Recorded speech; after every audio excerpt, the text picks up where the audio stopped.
ನೀಡಿದ್ದಾರೆ, ಆ ಆದೇಶವನ್ನು ಎತ್ತಿ ಹಿಡಿದು ತೀರ್ಪನ್ನು ನೀಡಿದ್ದಾರೆ.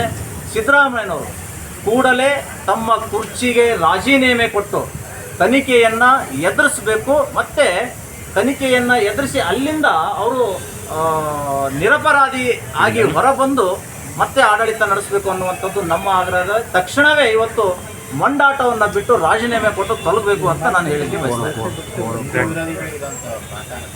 ನೋಡಿ, ಸಿದ್ದರಾಮಯ್ಯನವರು ಯಾವಾಗ 2013ರಲ್ಲಿ ಮುಖ್ಯಮಂತ್ರಿ ಆಗಿ ಬಂದರು, ಅವತ್ತಿನಿಂದ ಇವತ್ತಿನವರೆಗೂ ಅವರ ಮಾನಸಿಕತೆ ಹಿಂದೂ ವಿರೋಧಿ ಮಾನಸಿಕತೆ.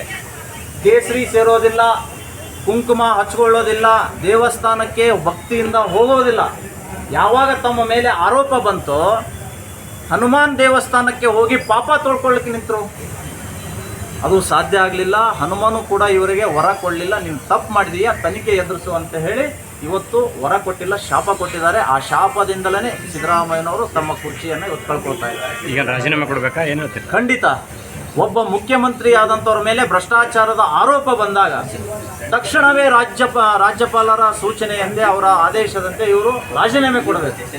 ಹೈಕೋರ್ಟ್ನ ಆದೇಶದಂತೆ ರಾಜೀನಾಮೆ ಕೊಟ್ಟು ತನಿಖೆ ಎದುರಿಸಲಿ, ಪ್ರಾಮಾಣಿಕರಾಗಿ ಹೊರಗಡೆ ಬರಲಿ, ಮತ್ತೆ CM ಕುರ್ಚಿ ಅಲಂಕರಿಸಲಿ. ಕಳಂಕ ಹೊತ್ಕೊಂಡು ಕುರ್ಚಿ ಮೇಲೆ ಕೂತ್ಕೊಳ್ಳುವಂಥದ್ದು ಸಿದ್ದರಾಮಯ್ಯನವರಿಗೆ ಮತ್ತು ಸಮಾಜವಾದಿ ವ್ಯಕ್ತಿಗೆ ಶೋಭೆ ತರುವಂಥದ್ದಲ್ಲ.